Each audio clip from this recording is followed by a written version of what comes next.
Hi everyone, Christina Werner here. Welcome to another video for SimonsandStamp.com. Today I'm going to be showing you a card and envelope made using supplies and stamps from the June 2019 card kit. And I specifically wanted to show you how you can stamp and color the flowers from the stamp set to look like these flowers on the pattern paper. So the stamp set that comes in the kit is called Leafy Frames. There's lots of different elements on here to kind of dress up your cards, and the flowers are really elegant. But I was really taken by this piece of pattern paper that's included in the kit, as well as this pearlescent black envelope. So I'm going to be using both today. So here's the card that I'm going to be making. You notice that those flowers match the flowers on the pattern paper. So I'm going to be showing you how you do that.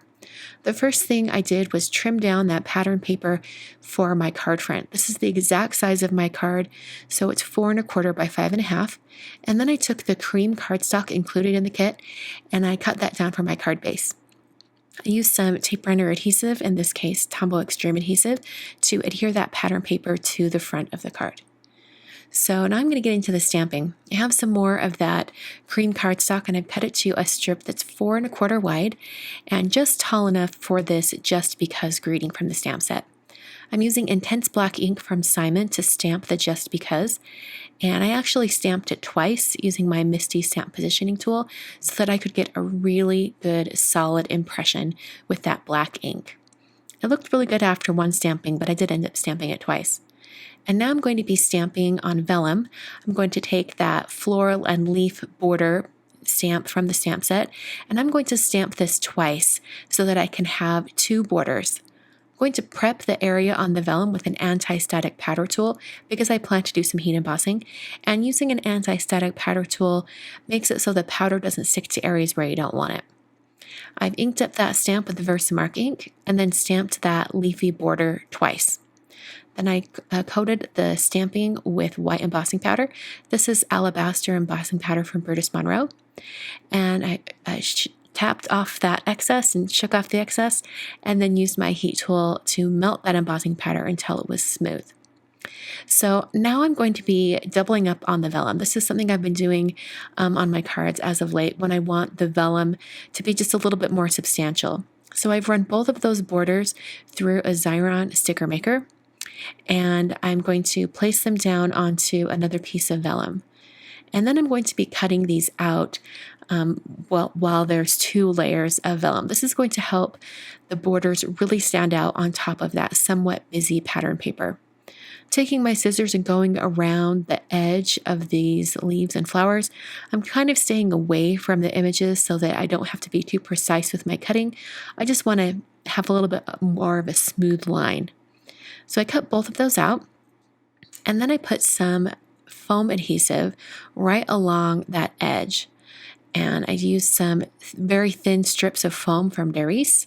And then I took my Just Because strip and placed that just over the top of that foam strip so that that border is coming out from underneath my grating. So I used white embossing powder, and then this cardstock is cream, but it doesn't bother me too much on the final card, although I think it probably would have looked really nice to use white cardstock as well, just so it matches the embossing powder.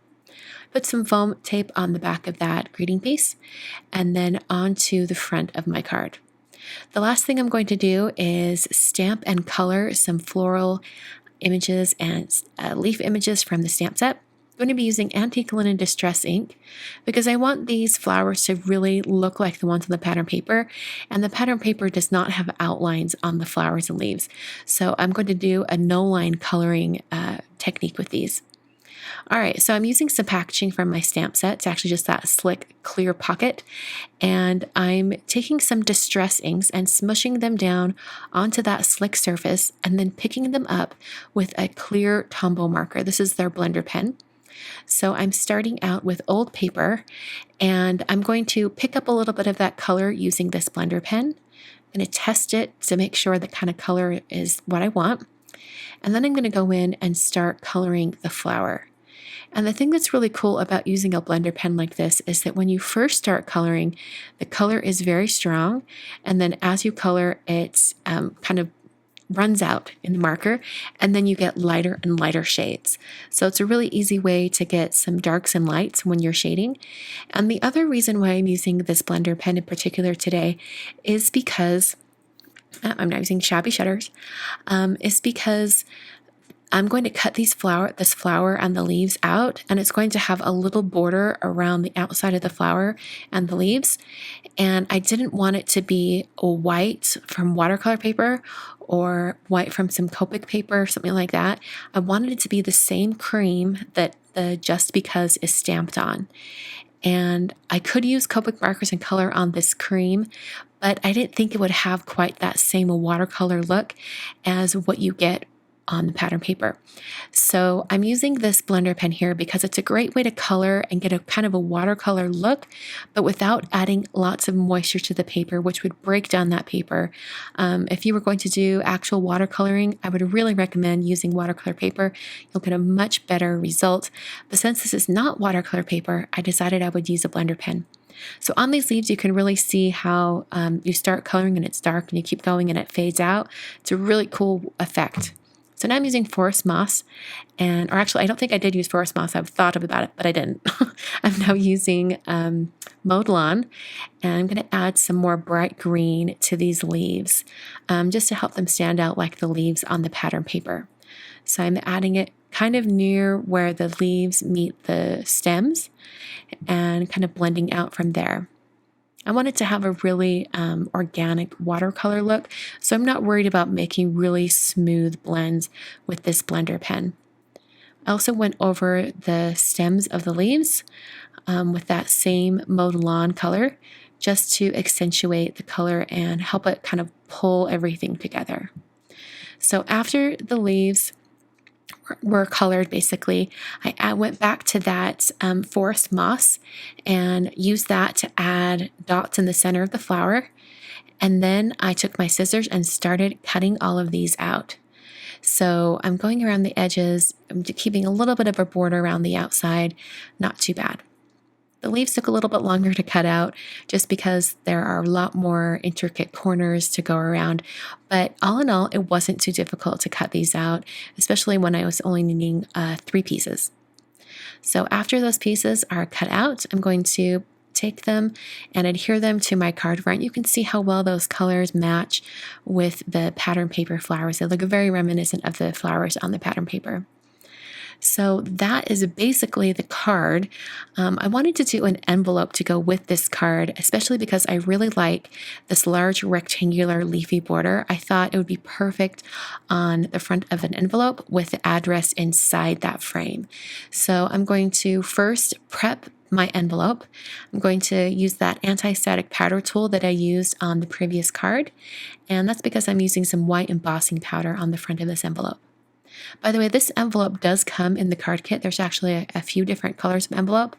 I just really love this dark, dramatic, but also pearlescent color of envelope. I think it looks really cool. So I'm stamping the rectangle leafy frame, and I'm making sure I walk my fingertips around that entire area since it is such a really big stamp. Sprinkling on some alabaster embossing powder from Burtis Monroe. This is the exact same embossing powder I was using before. And then I'll tap off the excess. And for any areas where you could definitely tell my fingers were holding the envelope right there, I just used a brush and brushed it away. I used my heat tool to smooth and melt all of the embossing powder. And then it was time to address the envelope. I'm using some white gouache, which is an opaque paint, and I've diluted it down with a little bit of water on a brush. And then I'm going to use a really tiny number 0 round brush. Any really small brush will do. And I'm going to do some brush lettering. Now, this is going to look very familiar to the greeting in the stamp set and on the card because I'm using the same style of writing. I thought it would work well and really bring those two together. But the main idea behind how I'm lettering this envelope is I want Dawn's name to be the focal point. So it's going to be much larger than the rest of the letters. And then I'm going to use a very simple block letters for the address. By the way, Dawn did give me permission to use her address on an envelope. Thank you so much, Dawn. I really appreciate it. I'm just finishing addressing this envelope, making sure that I have her entire address written on here. And I'm using very simple letters for the address. It's always a good idea, even if you have a really fancy name or some fancy script or lettering on an envelope, it's always a good idea to have the actual street address be very simple so that it's as legible as possible. That's really going to help ensure that that envelope actually gets to the recipient. I'm going to add my return address on the flap. Some people have mentioned that when they've done this on envelopes, that it goes through the post office machines upside down, and then the envelope comes back to you. It's totally a risk you take. If you don't want to risk it, you could definitely put your return address in that top left corner on the front of the envelope. I tend to just go for it and cross my fingers. I've actually only ever had one envelope come back to my return address this way. So I think it happens rarely.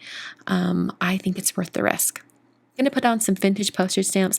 And for those vintage postage stamps that have adhesive on the back that you have to wet, I just fold up a paper towel, spritz some water on the paper towel, and then press the postage stamps into that kind of moist area.